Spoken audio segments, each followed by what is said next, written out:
Khensa ku va mpfuleli channel ya Matimba Emmanuel Maluleke YouTube channel. Kombela mi subscribe ku channel leyi kota ku kula ku fana na ti-channel letin'wana. Ku na un'wana a nga ni vutisa xivutiso a vutisa mhaka leyi ya ku loko ni ku hlanganisa tingati ni va ni kha ni vulavula hi yini na? Hi ku ni hlamusetile loko ni ku hlanganisa tingati loko u kuma ku swilo swa wena kun'wana a swi fambi kahle hi mhaka ku hlanganisa tingati i endla timhaka ta masangu na vanhu vo hambanahambana. Within 3 months u kuma ku wena i khe muroho na vavanuna vo hambanahambana vo fika 6 or i khe muroho na vavasati vo hambanahambana vo fika 6 ivi i kuma ku swilo swa wena a swi fambi ivi i hembela maxaka ivi i hembela vanghana or i hembela vanhu van'wana i ku hi vona va ku fambelaka va ku loyaka. Lahaya ni va kha ni vulavula yini hi ku ku na mikwembu yo karhi a yi pfumeli ku wena i endla swilo swa so hi na vanhu vo hambanahambana yi lava ku ta ku i endla swilo leswi na munhu wun'we or vanhu vambirhi.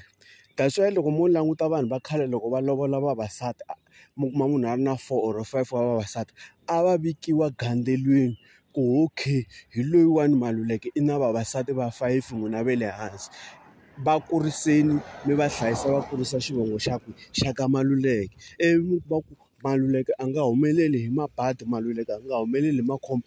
Loko ku ri ke ni i tihomu mi kuma ku xivala xi tshama xi tele ti tshama ti ri ku tswaleni. Loko ku ri mhaka ya ma-business swi famba kahle, loko ku ri mhaka ta mintirho swilo swi famba kahle because of what vanhu lavaya va yile va ya phahleriwa va ya vikeriwa ku a gandelweni ku vasati va mina i vasati va mina. But leswiya swa ku u kuma ku wena right through namuntlha i kha mi rona loyi mundzuku i kha mi rona loyi na mikwembu ya ka n'wina loko yi lava ku ta ku tisela tihlahla loko u ri munhu wa xinuna a va swi tivi ku va ta ku nyika njhani, a va swi tivi va communicate njhani na yini na mikwembu ya munhu luya. Sorry ku vula swilo leswiwani a no promote vugelegele.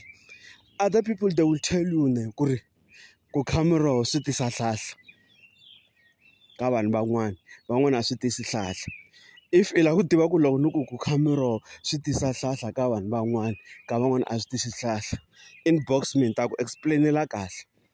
Hayi ku no chansa or no lava ta ku duma or no lava ta ku vanhu va ni tekela enhlokweni loko ndzi ni ku kha miroho swi tisa hlahla ka vanhu van'wana.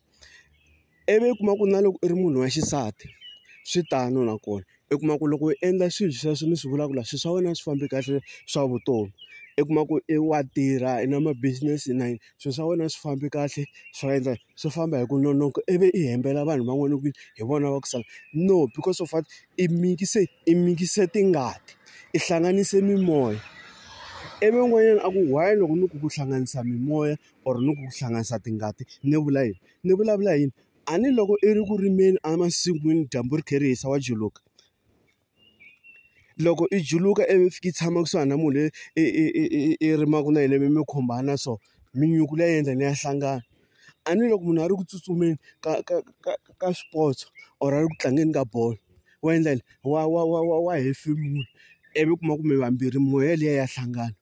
Loko i ri ku cineni ka xibelani ku loko maseko leyi seveseveni van'wanyana mi taleriwa hi xipidi ivi se loko nghoma yi hela ivi mi hakana hi ku tsaka mi endla mi kha mi hefemulela henhla. Leswi hi swona hi swi vulaka ku hlanganisa mimoya or ku hlanganisa tingati. Hi chava ku nghenelela ngopfu le ndzeni le because a ni rhandzi ku tata ngopfu hlamba. Se mhaka leyiwani yi kona ende ya humelela na namuntlha na sweswi vanhu vo tala va le ku rileni. Munhu i famba a pumba maxaka a pumba vanhu loyi because of wa rivala ku yena i endla swilo swo huma endleleni i hlanganisa tingati. Be careful mhaka ya ku hlanganisa tingati or mhaka leyi mi kuma ku mi endla masangu na vanhu vo hambanahambana swi tisa badi evuton'wini bya munhu ma vona. Se swilo leswi mi va be careful hi swona vanhu va karhi mi ti vonela swi dangerous.